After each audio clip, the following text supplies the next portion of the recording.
Hello students, আমি তোমাদের দাদা, তোমাদের সাথে তোমাদের mentor Pappu Sarkar. Welcome to year channel physics it's your family. এই ভিডিওতে আজকে আমরা ফিজিক্স রিলেটেড আর একটা জবের জন্য এখানে আমরা নোটিফিকেশনটা ডিসকাস করব।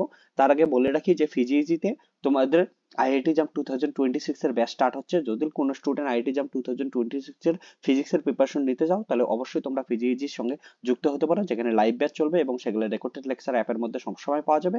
এখানে লাইভ ব্যাচের জন্য এই মোবাইল নাম্বার দেওয়া থাকলো 9064671865। এই নাম্বারে তোমরা কন্ট্যাক্ট করতে পারো, ডিটেল সমস্ত কিছু পাওয়া যাবে। ব্যাস অ্যানাউন্সমেন্ট কিছুদিনের মধ্যেই হবে। এবার আসি আমাদের আজকের যে জবটার ব্যাপারে আমরা আলোচনা করব, সেটা হচ্ছে প্রত্যেক বছর এইখানে কিন্তু জব হয়। সেটা হচ্ছে ভাবা অ্যাটমিক রিসার্চ সেন্টার, যেটাকে আমরা বিএআরসি শর্টকাট বলি। এই বিএআরসি তে কিন্তু প্রত্যেক বছর এখান থেকে স্টুডেন্ট নেয়। সেটা সায়েন্সের স্টুডেন্ট নেয়, সেটা নর্মাল সায়েন্সের হতে পারে, এবং ইঞ্জিনিয়ারিং এ যারা যারা পড়াশোনা করতেছো তাদের। এটার বেতন খুব অনেক বেশি হয়। এটার জন্য কি কি পোস্ট আছে, কতগুলো পোস্ট আছে, কবে ফর্ম ফিল আপের লাস্ট ডেট, সমস্ত কিছু আমরা এই ভিডিওতে আলোচনা করব। সো এটার ক্ষেত্রে এখন দেখতে পাচ্ছ অ্যাকচুয়ালি তিনটা পোস্ট এখন বের হয়েছে। তিনটা পোস্টের মধ্যে দুইটা পোস্ট আমি বলতেছি, তারপরে আমি থার্ড পোস্টের মধ্যে যাচ্ছি। এখানে তো ওসিইএস, যেটা orientation course of the engineering graduate and the science programme, science post graduate যে স্টুডেন্ট আছে তারাও করতে পারছো। এবং ডি গ্রাজুয়েট ফেলোশিপ স্কিম, অর্থাৎ পোস্ট ডক্টরাল ফেলোশিপ যারা আছে তাদের ডিজিএফএফ। এবং তারপরে থার্ডটা হচ্ছে পোস্ট ডক্টরাল ফেলোশিপের জন্য করতে পারো। ওকে, সো ভাবা atomic research department of atomic এনার্জির আন্ডারে এটা হচ্ছে তোমাদের এই জবগুলো হচ্ছে। এই জবের কয়েকটা ইম্পর্টেন্ট জিনিস বলে রাখি তোমাদের। যেমন এই জবের হচ্ছে তোমার যখন ইন্টার্নশিপ চলবে ডিউরিং ট্রেনিং, এটা ইম্পর্টেন্ট জিনিস। যখন ট্রেনিং চলবে, ট্রেনিং অবস্থায় তোমরা কিন্তু স্টাইপেন্ড হিসেবে কত পাচ্ছ, 74,000 পার মান্থ করে স্টাইপেন্ড পাচ্ছ। তাছাড়াও যে আদার্স অ্যালাউন্স আছে, অ্যালাউন্স গুলো তোমরা দেখে নিতে পারো। 30,000 60,000 এই অ্যালাউন্স গুলো আছে, এবং বাকি অ্যালাউন্স গুলো তোমরা দেখে নাও। ওকে, ইম্পর্টেন্ট জিনিস। এবং বলি, যখন তোমাদের একবার ট্রেনিংটা কমপ্লিট হয়ে যাবে, ট্রেনিং কমপ্লিট হওয়ার পর যখন তোমরা হচ্ছে প্রফেশনাল একদম কমপ্লিটলি জবের জন্য জবে জয়েন করবা, জবে জয়েন করার পর তোমাদের হচ্ছে 56,000 আকারে সেভেন্থ সিপিসি পে ম্যাট্রিক্সে জয়েন করবে। এবং তোমরা যদি মুম্বাইয়ের মতো কোনো বড় শহরে থাকো, তাহলে তোমার যে অ্যাপ্রক্সিমেট ইন হ্যান্ড বেতন দাঁড়াবে হচ্ছে 1,34,000। ওকে, অবভিয়াসলি তোমরা যদি তার থেকে ছোট শহরে থাকো, XYZ ক্যাটাগরিতে শহরগুলো ডিভাইডেড করা হয়, ছোট শহরে থাকলে একটু কম হবে। এটা মুম্বাইয়ের মতো শহরের ক্ষেত্রে এত বলছে, অন্যান্য শহরে একটু কম হবে। সো দেখতেই পাচ্ছ স্যালারি প্রচুর প্রচুর বেশি থাকে। এবং তো এই জব খুব একটা ইন্টারেস্টিং জব হয়। এখানে তোমাদের দুইটা প্রসেসে কিন্তু জয়েন করতে পারো। প্রথমটা বুঝে দেখো যে তোমাদের কি হবে, স্ক্রিনিং হবে। ওকে, তারপরে হচ্ছে সিলেকশন ফর ইন্টারভিউ হবে।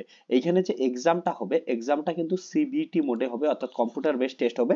বিভিন্ন তোমাদের সেন্টার আছে সারা ভারতবর্ষে, সেই সেন্টারগুলোয় তোমরা গিয়া সিবিটি মোডে টেস্ট দিতে পারো। সিবিটি মোডে টেস্ট দিবা এবং সঙ্গে সঙ্গে টেস্টে পাস করার পরে তোমাদের কিন্তু ইন্টারভিউ, যারা যারা পাস করবে তাদের ইন্টারভিউ হবে। তারপরে দুইটা স্কোরের থ্রুতে মেরিট লিস্ট পাবলিশ হবে, এবং মেরিট লিস্টে যাদের নাম আসবে তারা হচ্ছে কিছুদিনের মধ্যেই জয়েন করে যাবে। এবার এই যে তোমাদের যে ইন্টারভিউতে যখন ডাকবে, ইন্টারভিউতে ঢোকার আগে তোমাদের দুইটা মাধ্যমে এই সিবিটি এক্সামিনেশনটা বললাম, সবার সিবিটি এক্সামিনেশন কিন্তু না দিলেও হবে। তোমাদের এখানে দুইটা মেথডে জয়েন করতে পারো। এক নাম্বার কি অনলাইন স্ক্রিনিং এক্সামিনেশন, এটা তো বললাম। অনলাইন স্ক্রিনিং এক্সামিনেশন এটা হচ্ছে সিবিটি মোডে হবে। সিবিটি মোডের ক্ষেত্রে বিভিন্ন কিন্তু তোমাদের হচ্ছে ইঞ্জিনিয়ারিং এর 8টা ডিপার্টমেন্ট আছে, এবং তোমার নর্মাল সায়েন্সের 4টা ডিপার্টমেন্ট আছে। বা কেউ যদি এই টেস্টটা না দাও, কিন্তু তোমার গেটের স্কোর ভালো থাকে, ইম্পর্টেন্ট জিনিস যে গেটের স্কোর ভালো থাকে, তুমি কিন্তু এই যে সিবিটি মোডের যে অনলাইন স্ক্রিনিং এক্সামিনেশনটা আছে এটা না দিয়া ডাইরেক্ট তোমার গেটের স্কোরের থ্রুতে তোমরা একবারে গেটের স্কোর আপলোড করে দিবা। এবং স্কোর ভালো থাকলে তোমরা ডাইরেক্ট ইন্টারভিউর জন্য ডাক পাবা। এবং ডাইরেক্ট ইন্টারভিউ যখন ডাক পাবা, ইন্টারভিউ ভালো করে দিলে পরবর্তীতে দুটোর মাধ্যমে স্কোরের থ্রুতে তোমরা চলে আসতে পারো। ওকে, বা তোমরা যদি চাও গেটের থ্রুতেও আপলোড করতে পারো এবং তোমরা এক্সামিনেশনও দিতে পারো। ওকে, এবার আসি যে কোন কোন সাবজেক্টের জন্য তোমরা করতে পারো। ইঞ্জিনিয়ারিং এর ক্ষেত্রে আমরা 8টা বললাম। ইঞ্জিনিয়ারিং এর ক্ষেত্রে তোমরা এই জায়গা থেকে নিজেরা এলিজিবিলিটি ক্রাইটেরিয়াগুলো ডিটেলসে দেখে নেবা। তাছাড়া 8টার মধ্যে যেমন আছে civil engineer, CE, chemical engineer, computer science, electronics, electrical, instrumentation, mechanical, okay, metrology, এই সমস্ত ডিপার্টমেন্ট গুলো আছে। ডিপার্টমেন্ট গুলো একবার দেখে নাও তোমরা নিজেরা, যে কে কে ডিপার্টমেন্ট থেকে পড়াশোনা করতেছো, এবং এর এলিজিবিলিটি ক্রাইটেরিয়া গুলো আছে সেটাও তোমরা অবশ্যই অবশ্যই দেখে নাও। ওকে, এলিজিবিলিটি ক্রাইটেরিয়া। এবার তারপরে আসি আমরা ফিজিক্সের, যারা যারা ফিজিক্সের স্টুডেন্ট আছো, ফর ফিজিক্স ডিসিপ্লিনের স্টুডেন্টদের ক্ষেত্রে দেখতে পাচ্ছ যে 60% তোমাদের মার্কস রাখতেছে কিন্তু এই যে MSc in integrated MSc in physics physical science যে কোনো, বা ফাইভ ইয়ার ইন্টিগ্রেটেড হিসেবে এমএসসি তে 60% লাগবে এবং বিএসসি তে তোমাদের 60% লাগবে।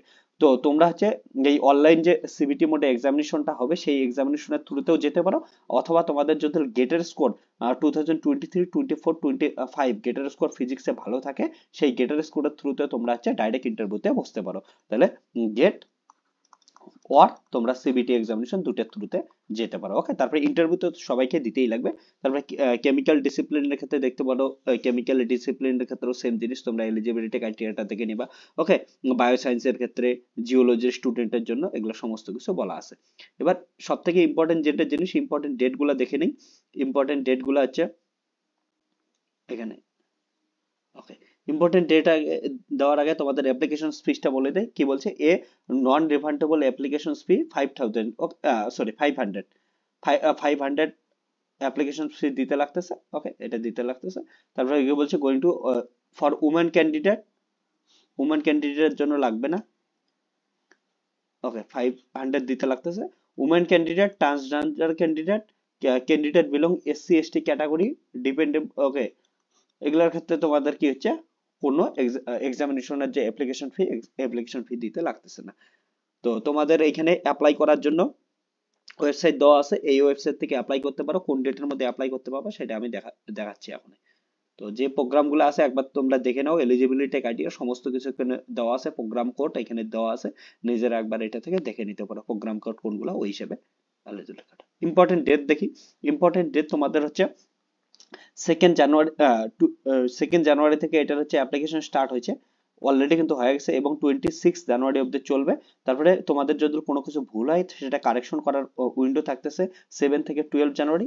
ওকে, 12 ফেব্রুয়ারি, 7 টু 14 ফেব্রুয়ারি, সরি, 7 টু 14 ফেব্রুয়ারি থাকতেছে, তোমাদের এটার মধ্যে কারেকশন করতে পারবে। কারেকশনের মধ্যে পার্সোনাল ডিটেলস কোনো কিছু কারেক্ট করতে পারবে না, একাডেমিক ডিটেলস গুলো কারেক্ট করা যাবে, তার জন্য অবশ্যই পার্সোনাল ডিটেলস ভালো করে দিবা।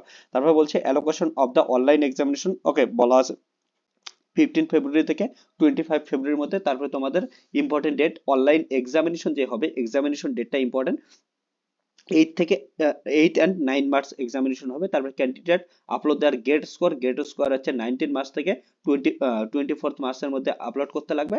তারপরে display of the list candidate short listed for interview online, তোমাদের যারা যারা হচ্ছে অনলাইনে অ্যাপ্লিকেশন ইন্টারভিউর জন্য ডাক পাবা তাদের হচ্ছে নাম হচ্ছে ফার্স্ট উইক অফ এপ্রিলে চলে আসবে। তারপরে availability best option the online application portal selected the interview slot, okay, এটার ক্ষেত্রে দেখতে পাচ্ছ 17 থেকে 24 এপ্রিলের মধ্যে, এবং তারপরে সিলেকশন ইন্টারভিউ তোমাদের থাকতেছে হচ্ছে 19 মে থেকে 13 জুন অবধি। তারপরে হচ্ছে display of the candidate finally selected, যারা যারা ফাইনালি জব পেয়ে যাবা তাদের জন্য লাস্ট উইক অফ জুনে তোমাদের সিলেক্ট হবে, এবং সিলেক্ট হওয়ার সঙ্গে সঙ্গেই তোমাদের কিন্তু জয়েনিং হয়ে যাবে। ওকে, এখানে বলছে লাস্ট সিলেক্টেড ওবেস ক্যান্ডিডেট, তোমাদের মেডিকেল টেস্টে সেখানে নেওয়া হবে, সবকিছু দেখে নেবা, কিছুদিন পরেই জয়েন হয়ে যাবে। ওকে, তারপরে তোমাদের এখানে দেখতে পাচ্ছ জয়েনিং হচ্ছে 1 আগস্ট 2024, অনেক সময় এর আগেও কিন্তু জয়েনিং হয়ে যায়। তো এখানে তোমাদের জয়েনিং হবে। সো দেখো, মার্চ মাসে এক্সাম হচ্ছে, মার্চ, এপ্রিল, মে, জুন, জুলাই, আগস্ট মাসে তোমাদের জয়েনিং হচ্ছে। তো এইটা এক্সামিনেশন প্রত্যেক বছর হয় ফিজিক্সের স্টুডেন্টের জন্য বলে, তোমরা ভালো করে পড়াশোনা করো, প্রত্যেক বছর এক্সামিনেশনে প্রত্যেক বছর অনেক স্টুডেন্ট জব পায়। সো তোমরা যদি দেখো একদম গ্যারান্টি এখান থেকে প্রত্যেক বছর জব আসা শুরু করে। এবার এটার একটু ডিটেলস আমি দেখাই। ডিটেলস ব্রাউজারটা তোমরা একবার দেখে নাও, নিজেরা নিজেরা হচ্ছে ডাউনলোড করে ব্রাউজারটা সম্বন্ধে সমস্ত কিছু দেখো। আমি ইম্পর্টেন্ট জিনিস এখানে তোমাদের কিছু জিনিস দেখা দেয়, ব্রাউজারের মধ্যে যেটা আছে তোমাদের সেন্টার গুলা দেখা দেয় যে কোথায় তোমাদের এক্সামিনেশন গুলো হবে, কারণ অনেকের বাড়ি থেকে অনেক দূরে হয়ে যায়। আগে শুধুমাত্র বোম্বেতেই অফলাইনে এক্সামিনেশন হতো, তখন কিন্তু অত লোক এক্সামিনেশন দিতে যেত না, তার জন্য কি করছে এখন হচ্ছে অনলাইন এক্সামিনেশন করে দিছে। অনলাইন এক্সামিনেশন করে দেওয়ার ফলে বাড়ির পাশে অনেক জায়গা থেকে তোমরা এক্সামিনেশন গুলো দিতে পাবো। এখানে ডিটেলস সমস্ত কিছু যা যা পড়তে চাও পড়তে নিতে পারো, সিলেবাস সম্বন্ধে সবকিছু বলা আছে এখানে, ডেট থেকে এখানে সব ডেট টেট দেওয়া আছে। এখানে দেখতে পারো এজ লিমিট, দেখতে পারো এজ লিমিট অনেক আছে, কত টাকা ফিস লাগবে সমস্ত কিছু বলা আছে কোন পোস্টের জন্য। এবার এক্সাম সিটির লিস্টটা দেখে নাও, এক্সাম সিটি তোমাদের বাড়ির আশেপাশে কোনটা এক্সাম সিটি হয় ওই হিসেবে চুজ করবা। যেমন আছে আগরতলা আছে, আহমেদাবাদ আছে, বেঙ্গালুরু, ভোপাল, ভুবনেশ্বর, চন্ডীগড়, চেন্নাই। ওকে, একবার দেখে নাও। দারভাঙ্গা, এখানে হায়দ্রাবাদ, ইন্দোর, জয়পুর, কানপুর। এখানে দেখতে পাচ্ছ যে আমাদের কলকাতা আছে, কলকাতা আছে, শিলিগুড়ি আছে, তোমরা শিলিগুড়িতে চাইলে শিলিগুড়িতে দিতে পারবো, তেজপুর আছে। ওকে, বিভিন্ন জায়গা আছে, পাটনা আছে। তো যার যেখানে বাড়ির পাশে হবে ওই হিসাবে তোমরা হচ্ছে দিয়ে দিতে পারো। ওকে, সো তোমাদের সঙ্গে এটা নতুন একটা জবের আপডেট ছিল, আপডেটটা নিয়ে আমি ডিসকাস করার কথা ছিল, তাহলে ডিসকাস করলাম। এবং সঙ্গে সঙ্গে তোমরা যদি পোস্ট গ্রাজুয়েট, পোস্ট ডিপ্লোমা করতেছো, পোস্ট ডিপ্লোমার জন্য কিন্তু অলরেডি তোমাদের নোটিশ বের হয়ে গেছে, সেটাও তোমরা দেখে নিতে পারো। এবং আরো একটা ইম্পর্টেন্ট জিনিস, যে এলিজিবিলিটি ক্রাইটেরিয়া ভালো করে দাও, দেখে নাও। এবং সঙ্গে সঙ্গে তোমাদের যে যা কিছু দেওয়া আছে এখানে, এখান থেকে একবার তোমরা হচ্ছে সবগুলা কিছু দেখে নিতে পারো। তারপরে যদি কোনো কোশ্চেন থাকে অবশ্যই কমেন্ট সেকশনে গিয়ে কমেন্ট করো, তাহলে আমি তোমাদের সেই কোশ্চেনগুলোর অ্যান্সার দিয়ে দেবো। এবং এই যে অনলাইন পোর্টাল আছে, অনলাইন পোর্টালে গিয়ে তোমরা কিন্তু অবশ্যই ফর্মটা ফিল আপ করে নাও, অনলাইনে ফর্ম ফিল আপ। ওকে, চলো তাহলে এই ভিডিওতে তো দেখা হচ্ছে নেক্সট ভিডিওতে। টাটা বাই বাই, ঠিক আছে।